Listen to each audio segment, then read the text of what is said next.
abrir a palavra de Deus, o Evangelho que escreveu São Lucas, no capítulo 15, o versículo 18 e o início do versículo 19. Deus de poder, Deus de glórias.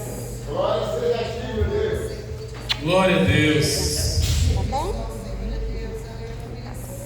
Essa palavra fala sobre o filho pródigo.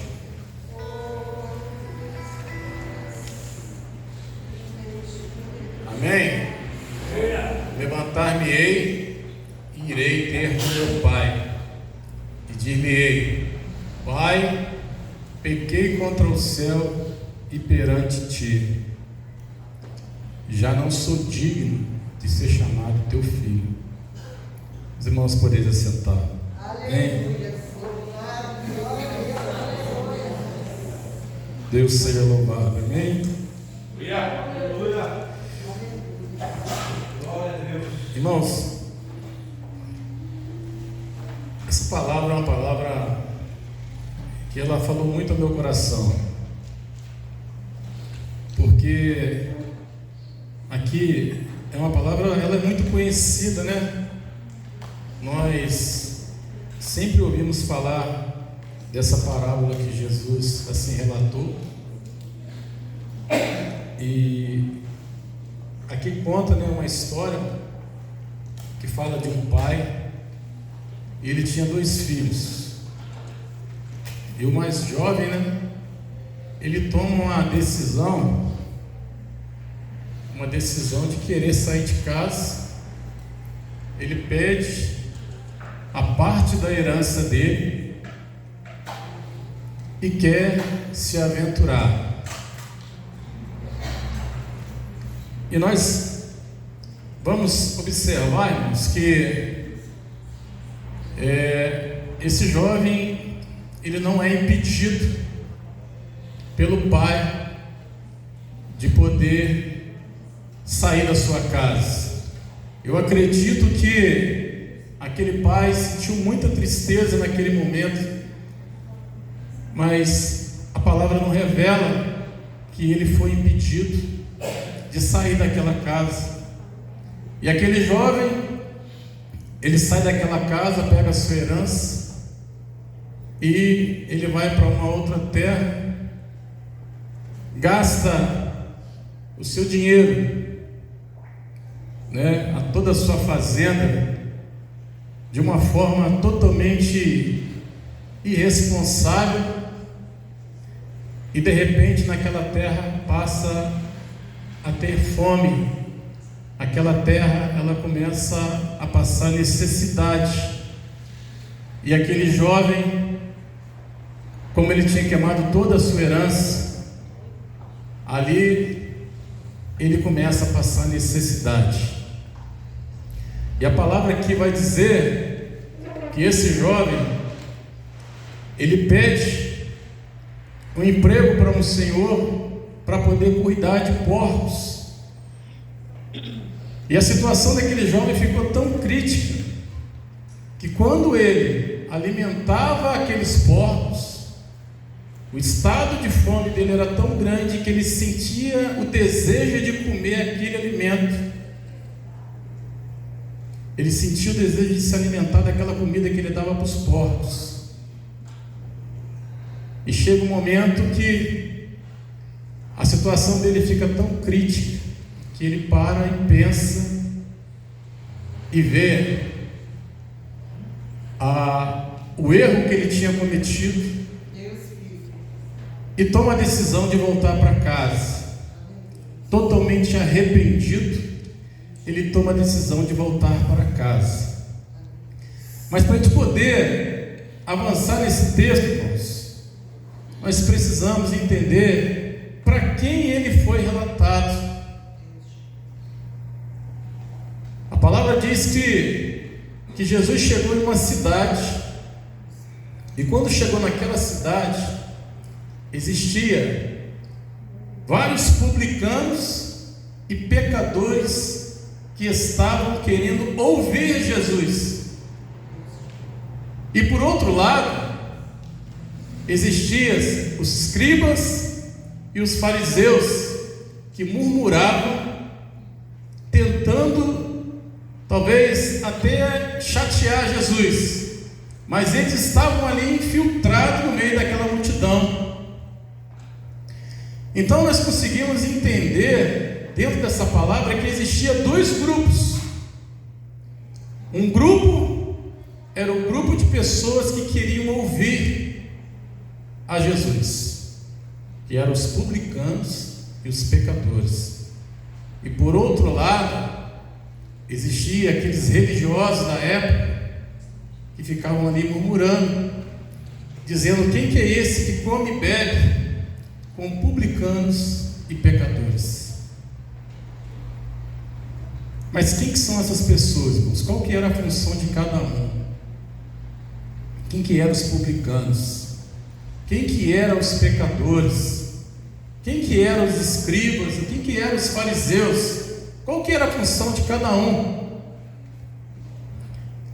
Os publicanos eram pessoas que eram judeus, porém eram aqueles judeus que trabalhavam para o Império Romano.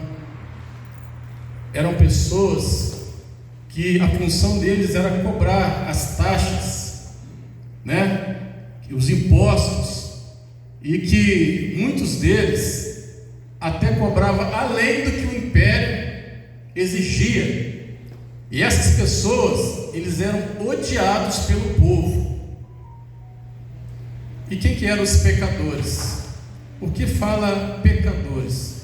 Quando a gente fala de pecadores, a gente dá a entender que é aquela pessoa que comete um ato, uma conduta comum errada. Mas naquela época, pecadores era todo mundo que não conseguia cumprir a lei 100%. Essas pessoas eram consideradas pecadores. Agora, quem não conseguia cumprir a lei 100%, era dividido em três classes. Três classes que se representavam os pecadores. A primeira classe era aquelas pessoas que realmente não se importavam de descumprir, e isso era muito espontâneo. Eu deixo de cumprir a lei, e isso é claro, eu não me importo. Eu não me importo. A outra classe de pessoas que era considerada como pecador eram aquelas pessoas que tinham profissões que eram consideradas como pecadores. Exemplo, a prostituta era uma profissão. Uma outra profissão também que era considerada como pecador era um viajante. Por quê? Porque ele não conseguia guardar o sábado. Então ele não conseguia cumprir a lei 100%. E uma outra função que era também considerada como pecador era aquelas pessoas de baixa renda. Mas baixa renda é um pecador porque para se cumprir os rituais, né, que a lei determinava naquela época, isso custa caro, gente. Isso não era barato. Então, se a pessoa não cumprisse o que a lei determinava, essa pessoa era considerada um pecador.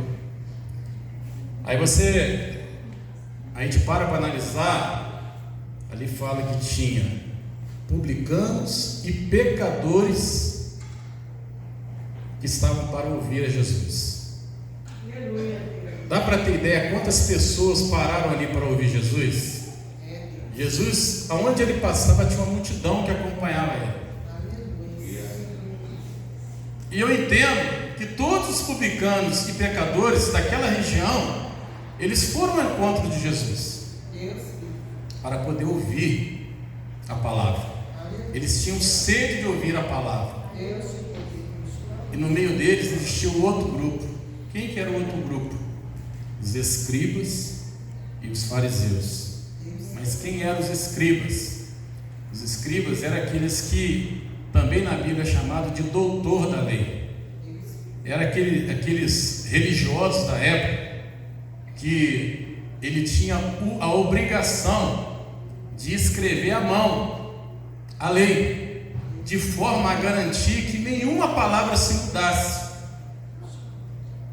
Os fariseus também eram religiosos que andavam juntos, a turminha de religiosos, aquelas pessoas que andavam bem vestidas, né, que andavam junto com o povo, essa turminha, eles andavam junto.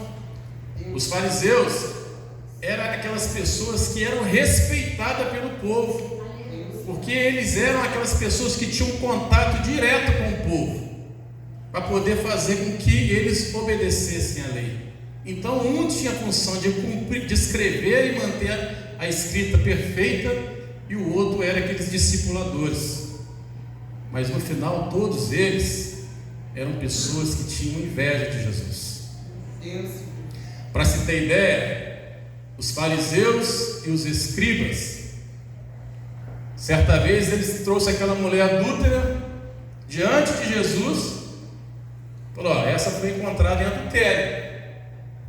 Pela lei, é assim? Pela lei, ela deveria ser apedrejada.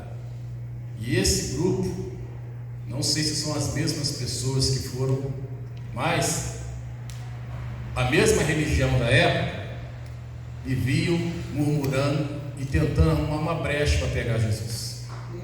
Essas pessoas queriam isso. Então a gente tem dois grupos de pessoas, irmãos: os fariseus e os escribas, e aqueles que querem ouvir a palavra.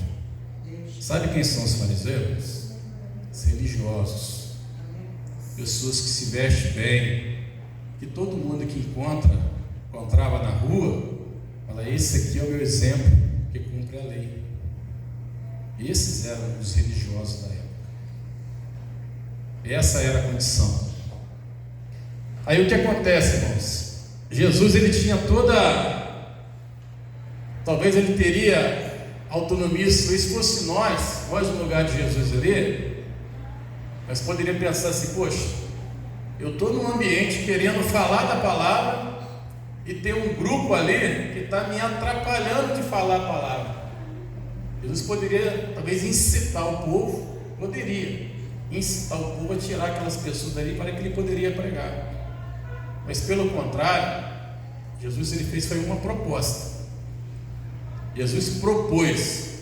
O capítulo 15, o versículo 3, ele diz assim: e ele lhes propôs esta parábola, dizendo: que homem dentre vós, aí aqui ele começa a dizer, tendo 100 ovelhas e perdendo uma delas, não deixa no deserto as 99 e vai buscá-la.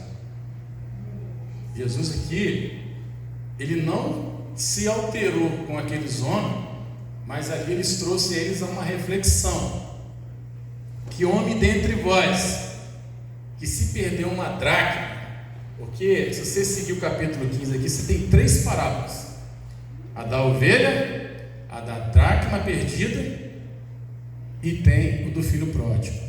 Na verdade, as 3 se completam em uma, porque tem o mesmo propósito.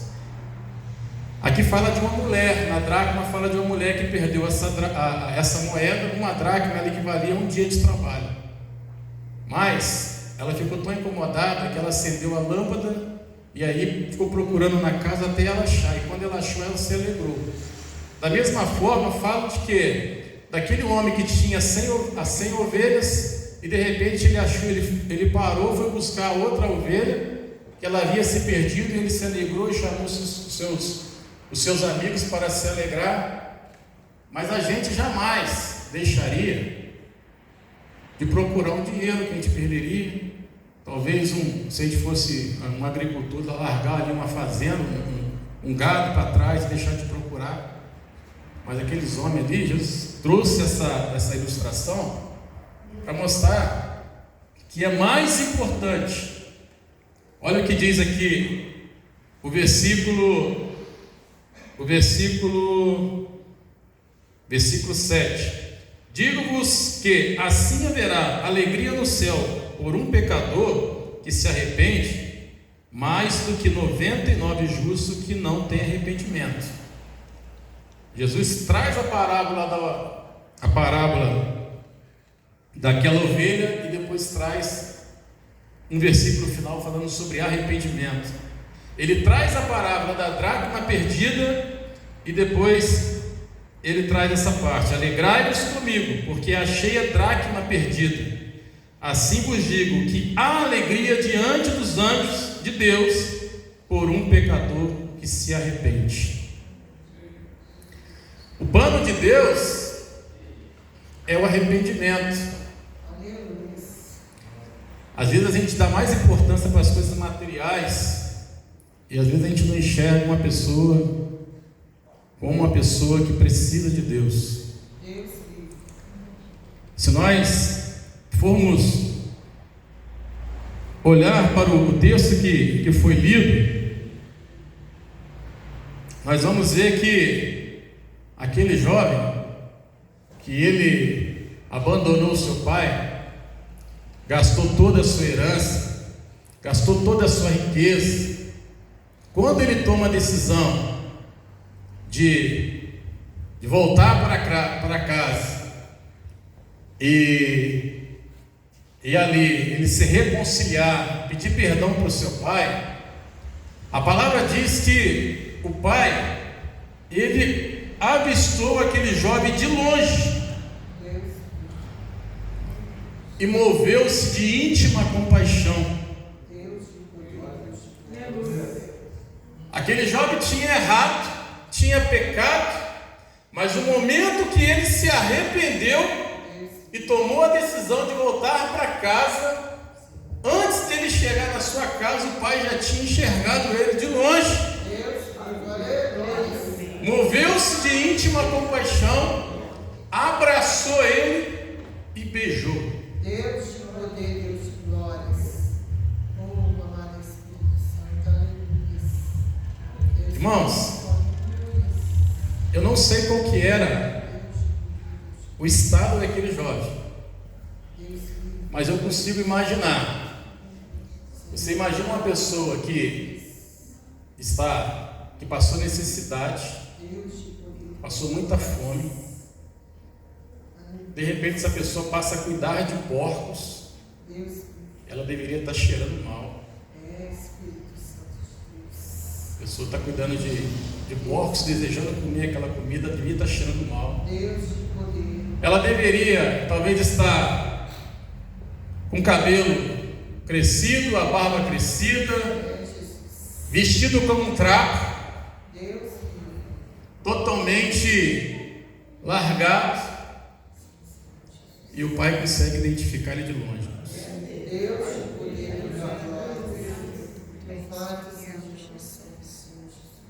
Às vezes, irmãos, o que acontece?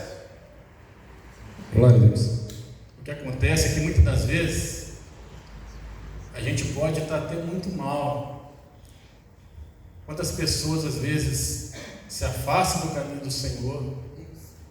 Ou se nós olharmos para a nossa condição quando nós chegamos na presença de Deus, a primeira oportunidade quando Deus nos chamou, qual que era as nossas vestes? Como que estava a nossa vida quando nós chegamos diante do Pai? Estávamos cheirando mal, irmãos. Eu estava cheirando mal. E o Pai me abraçou e me beijou. Aleluia. Me deu uma nova oportunidade. Aí, o que ele faz, irmãos? Ele ficou tão alegre. Ele pede aos seus servos: traz para mim a melhor roupa. Traz para mim um anel para me colocar no dedo dele. Vamos colocar uma sandália nos pés dele. Parece que isso é algo comum, irmãos, mas esses itens, ele tem uma simbologia impressionante, porque vestes novas, irmãos, significa a renovação da identidade daquela pessoa.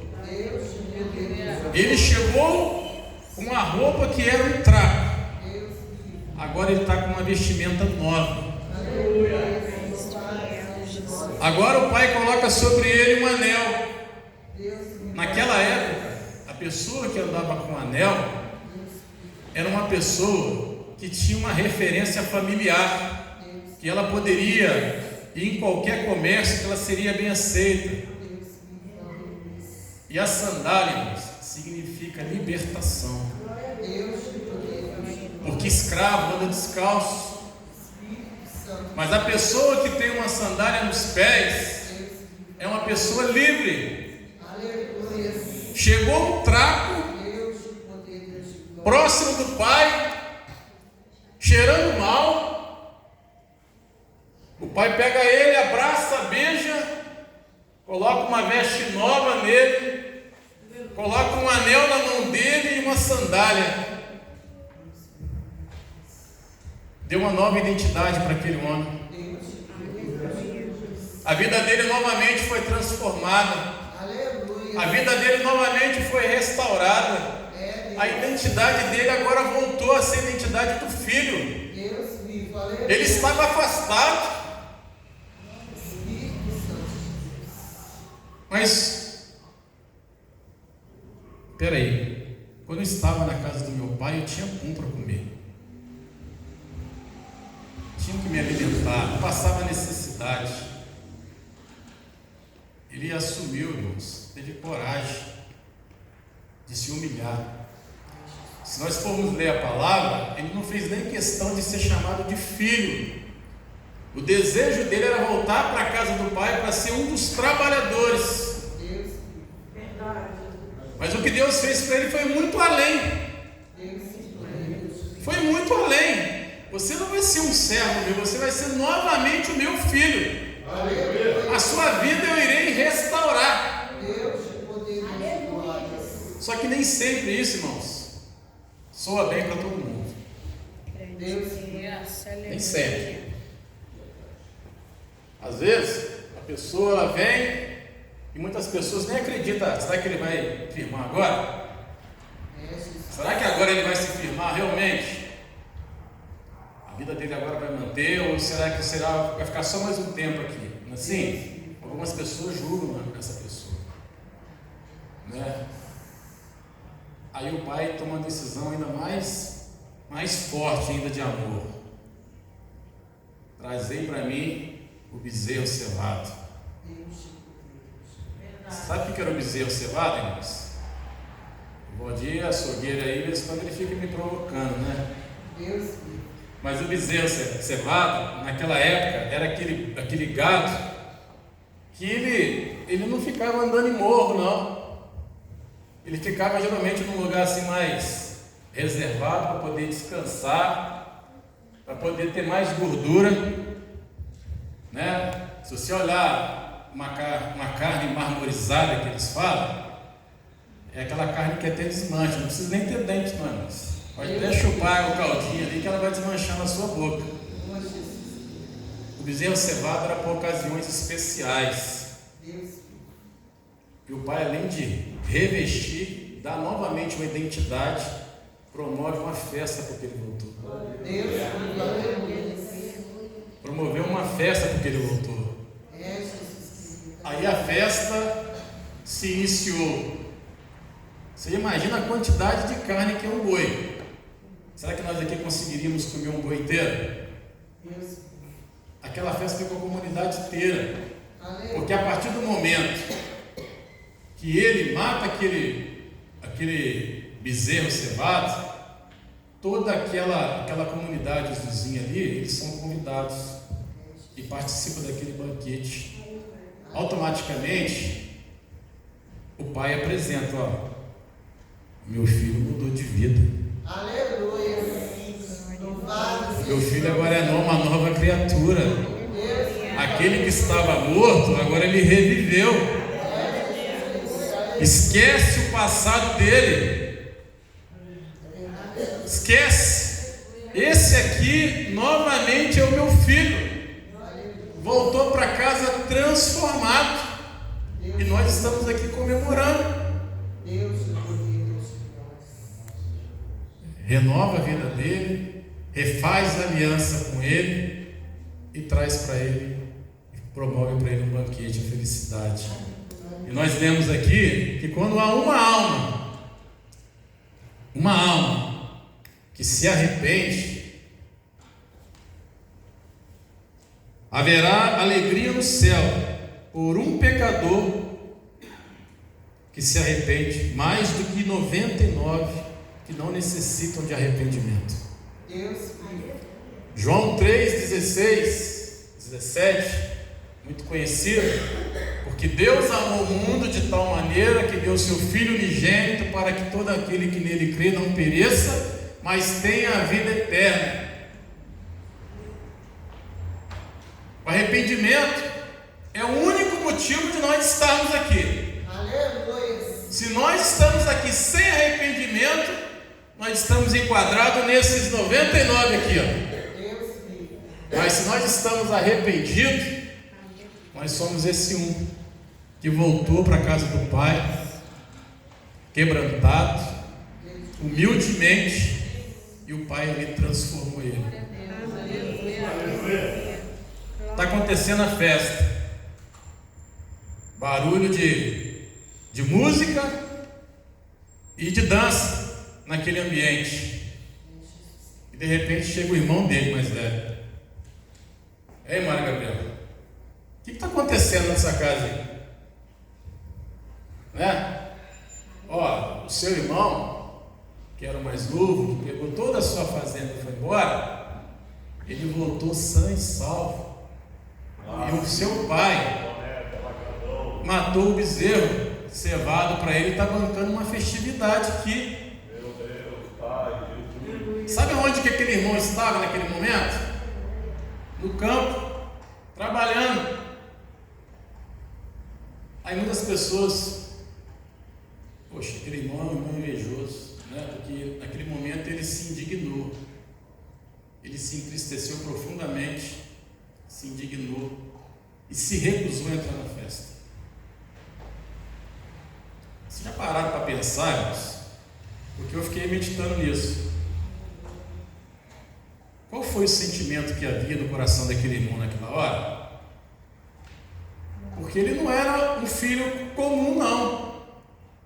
Se nós lermos o texto aqui, ele era um filho que tinha credibilidade. Ele tinha credibilidade. Olha o que ele diz para o pai dele: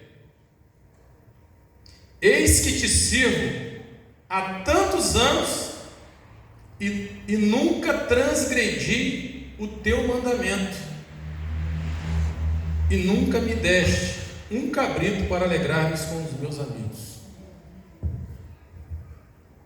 Você imagina imagino eu, Kleber, que tem um irmão que de repente pega parte da herança, gasta com as meretrizes ou prostituta, queima todo o dinheiro, e eu ali fiel, sem transgredir, com meu pai, cuidando da fazenda, trabalhando, e de repente, sem eu saber, porque até então eu não sabia, a festa já estava rolando, ele chega na sua casa e está lá um banquete, para uma pessoa que abandonou e gastou parte da fortuna dela, porque o pai o recebeu de volta.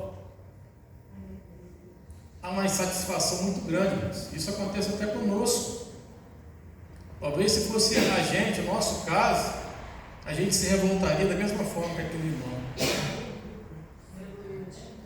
O rejeitava naquele momento, o impedia. O nosso coração nos impediria de entrar naquele ambiente, por causa da amargura que o nosso coração iria se encontrar naquele momento. Você trabalhar, você lutar, e de repente vem um irmão que gasta a fortuna e é recebido de braços abertos. Parece que nada aconteceu. Aí dá a impressão que aquele filho é uma pessoa ruim.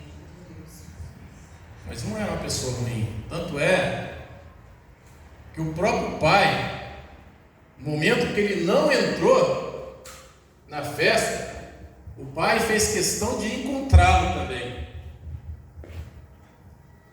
Ali o pai vai ao encontro do filho mais velho e ele fala assim: ó, filho, tu sempre estás comigo,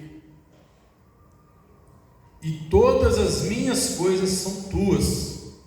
Mas era justo alegrarmos e regozijarmos, porque esse teu irmão estava morto e reviveu, tinha se perdido e foi achado.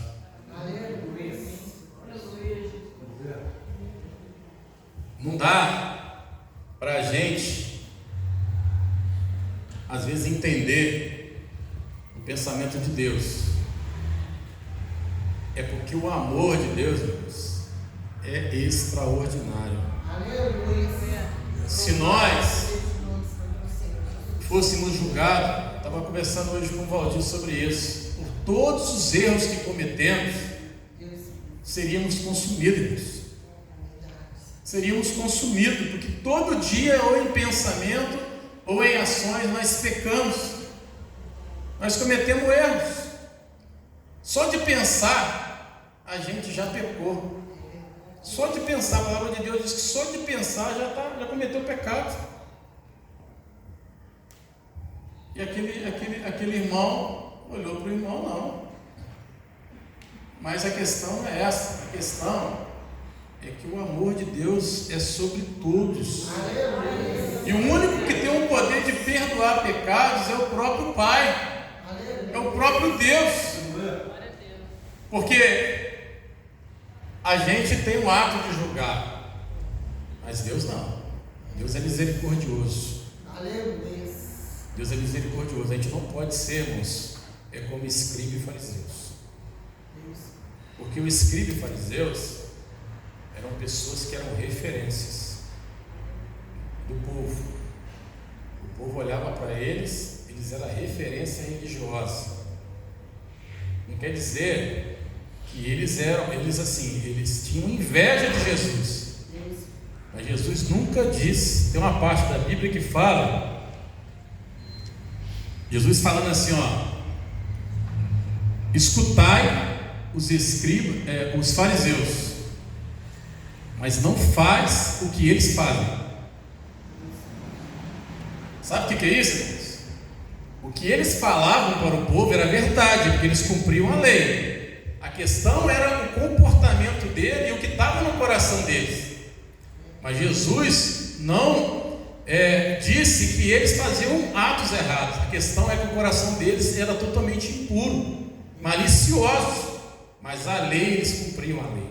Escutai o que eles fazem. Escutar o que eles fazem.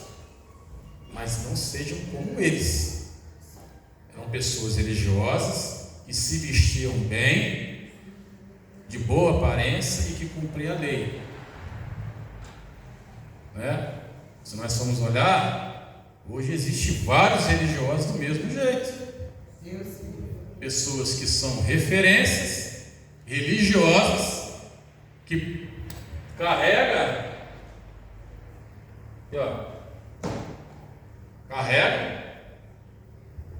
são referências dos vizinhos, são referência no colégio, referência no trabalho, mas o coração totalmente é impuro.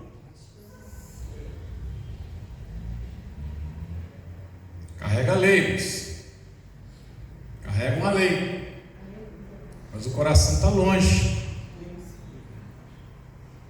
O coração está longe. Então, o que eu queria trazer para vocês, irmãos, hoje nessa oportunidade, é que não podemos somente carregar a lei. Não podemos somente ter a aparência de religiosos. Não podemos